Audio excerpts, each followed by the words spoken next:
Hey everybody, thanks for joining us on Vacation Station TV, your virtual getaway.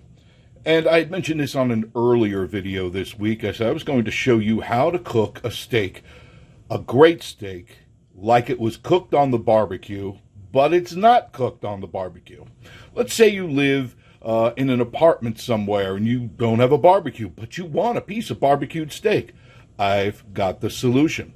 Let's say you're in your camper, or you're out camping, or you're in your trailer in your motorhome, and there's no facilities for cooking a steak outside. I've got the cure for you. Now, doesn't that look like a nice piece of steak right there? Well, it is. It's a good piece of steak. You can see all the marbling.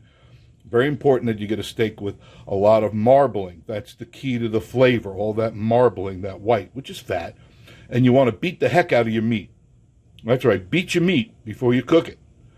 And if you get a hammer, not one from your toolbox, you get a meat hammer. Usually they're made of wood or they're made of aluminum. You beat it really good. You want to break up all of that white, hard tendon, which is fat and tendon hooked together. That's what's going to give it the flavor. That is what's going to give it its tenderness. Extremely important.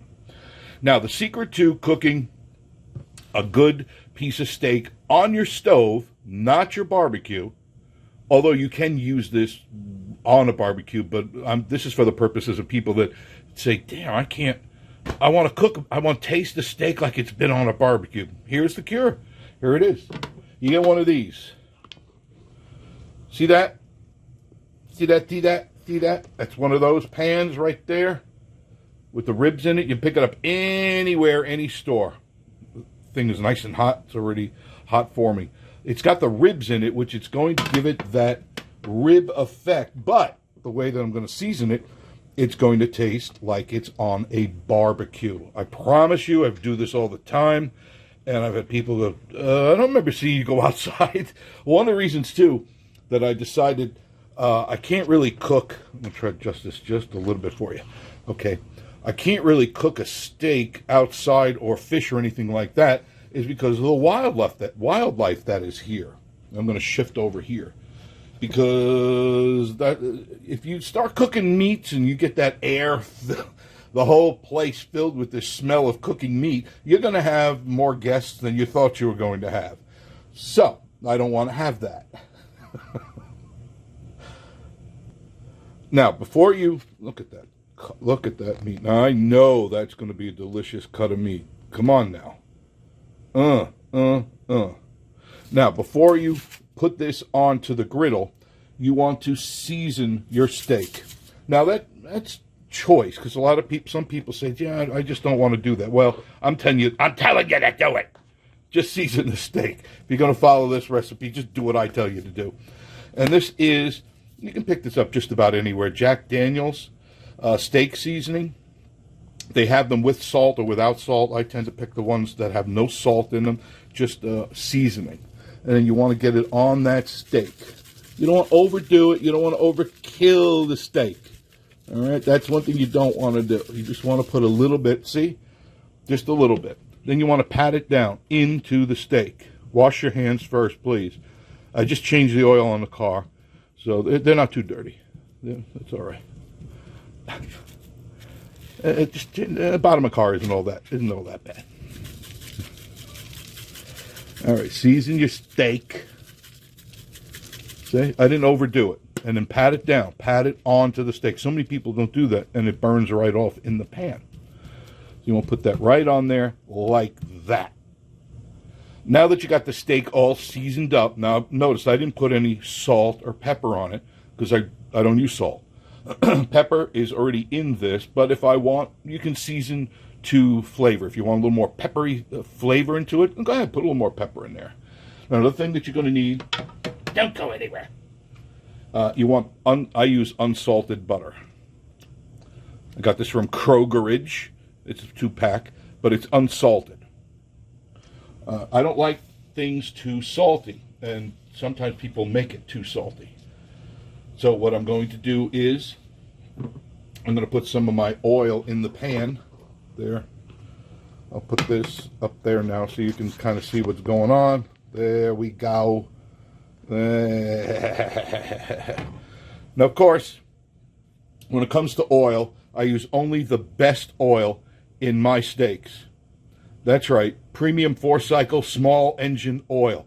That's the secret for having a good steak that tastes like it's outside. I mean, it tastes like it fell on the ground. Really. And this is Briggs & Stratton 4-cycle oil. Oh, my goodness. So good, so good, so good. Just kidding. Don't use that oil. This is what I want you to use. I want you to use organic, extra virgin, authentic olive oil. It's cold pressed. You can pick this up just about anywhere. You want to put, you don't want to soak your steak in it, but you want to get your pan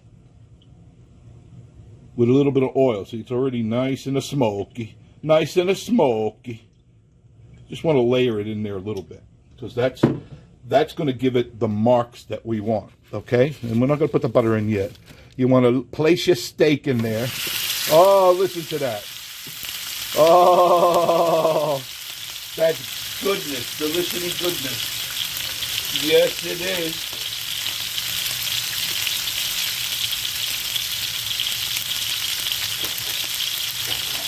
Now, I had it set at high to get the pan and the oil hot. Then I brought it down to 7. You don't want it on high for too long. What's going to happen is you're going to char the steak, which is not unusual here at the Casa de Cuckoo, because we love the char effect. We love, we like blackened steak, blackened chicken, blackened ceilings, blackened pots, blackened furniture, just about a little bit of everything. Miss Marie has mastered that, by the way.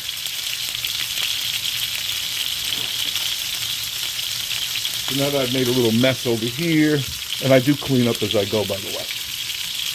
I hate having a mess in the kitchen when I'm cooking. So as it's cooking, I'm cleaning, which is the right thing to do.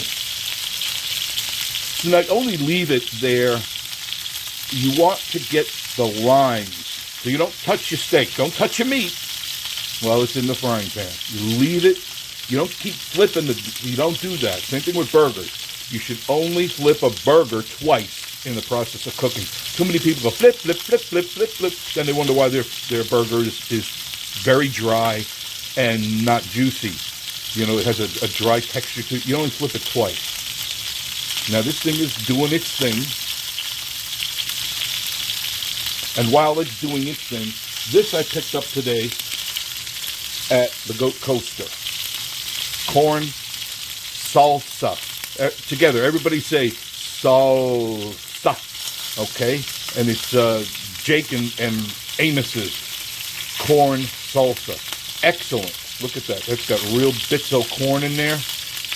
I found that this goes really good. Now, this is just my taste. Goes really good with steak and hamburgers.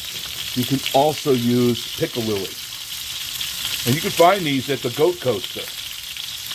And you know piccalilli, it kind of looks like a relish, but it's sweet and it's just different than relish, has the same consistency, but really, really, really good. And you can get that at the Goat Coaster. You can get that a lot of places, but I happened to just pick it up at the Goat Coaster. Now, while this is still charring on the one side, I'm putting 2 fairly large pats of butter. Pats of butter.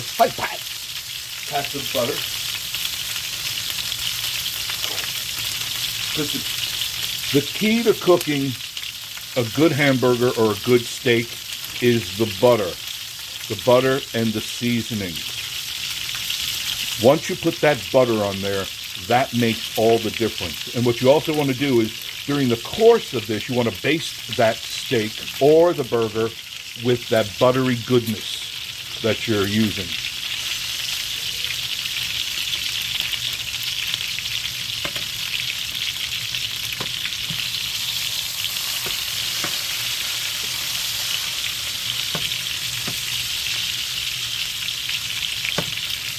Oh, yeah.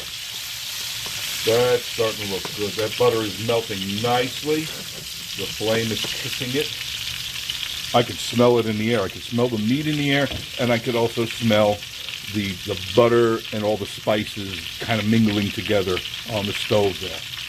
Now remember, some people they don't have a barbecue, and they want that flavor, and they don't want to run all the way to a steakhouse and throw $100 down on the table for a steak. Get yourself a good steak, follow my directions, and it'll be excellent. I'm telling you, it'll be excellent. Let's look at it.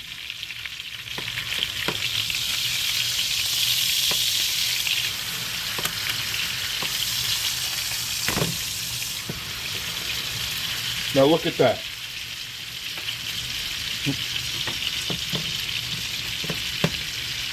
Look at that. Come on, look at that.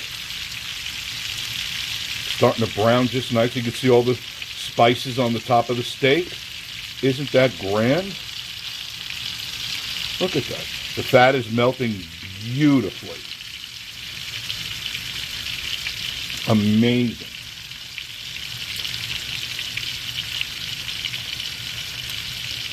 And that was there for, I paused the video, it was there for about 5 minutes on the one side. You're going to do the other one for 5 to 7 minutes and then test the meat. And you want to find out, and you're going to test it by not touching it with your hands, although you can, but I don't suggest that because sometimes you will burn yourself. But you want to touch the meat. See how it is sponging down? That's still not cooked. When it does that, you can see it bouncing back. Now, you don't want to line your shoes with the thing, but I like my medium rare. So does Miss Marie. Well, I could tell that is going to be a soft piece of meat just by touching it. This one, too, oh, that's going to be so good. So deliciousness. Can you almost smell it?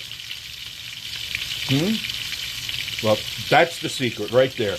Your 4-cycle small engine oil. There's the... Please don't use that on it. It's a joke. Do not use that. God, I get people take me serious. No, you saw what I used, right? Right. That. Olive oil.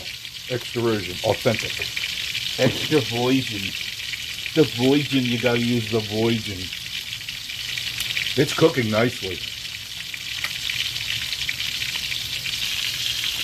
This steak is so tender, I just went to touch it to feel it, look, and it opened up. The same thing it's doing right here as well. It's separating. It's so rare.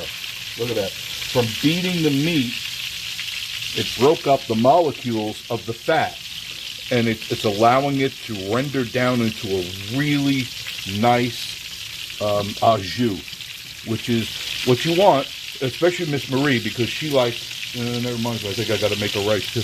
I got if you want rice or you want mashed potatoes, you use the juices, the au jus from the meat and all the spices, and then you can pour that over your mashed potatoes. Oh, it's so good. Rice is for her, Miss Marie. But look at that cook. Tell me that doesn't look delicious. Man, that does look good, doesn't it?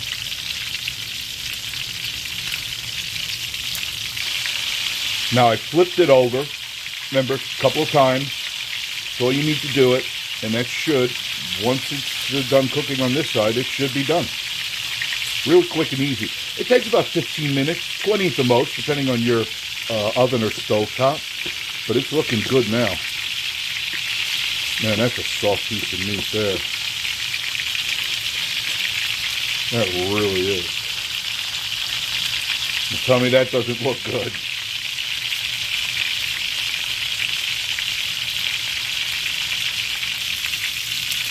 Oh my goodness. That is amazing. It's cooking really very nice.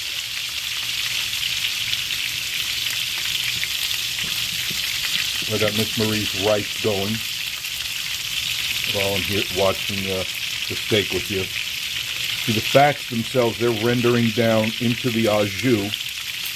And this steak is, oh man, delicious. Looks like, I'm telling you, it looks like it's been on a barbecue.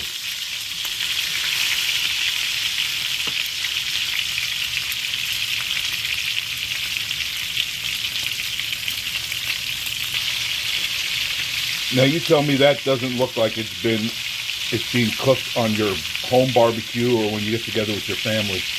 It's just like it. And man, it smells good in the house right now. Really, really nice. And I took these pieces that fell off are so tender. I turned them on their back because there's fat on the back. So I want that to melt down and render into the au jus itself. Oh man, that is, you can see it's just right. It's got that, this one's rare. That's medium rare right there. That one's going into the plate. Yeah, that one's going into the plate. But that's how you cook a piece of steak on your stove with a griddle that puts the lines in it, and it tastes just like it's been on a barbecue. And don't forget to baste it in, if you like. You can use any sauce you like, but I particularly like this corn salsa. Excellent. I mean, it really makes the meat kick. Got a nice bite to it. It is perfect. So thank you for joining me today on Vacation Station TV. If you like this, let me know you want more. You want Miss Marie cooking, me cooking? We'll do it. When we can, we do. So if you like this, like, comment, subscribe. We appreciate that very, very much. And of course,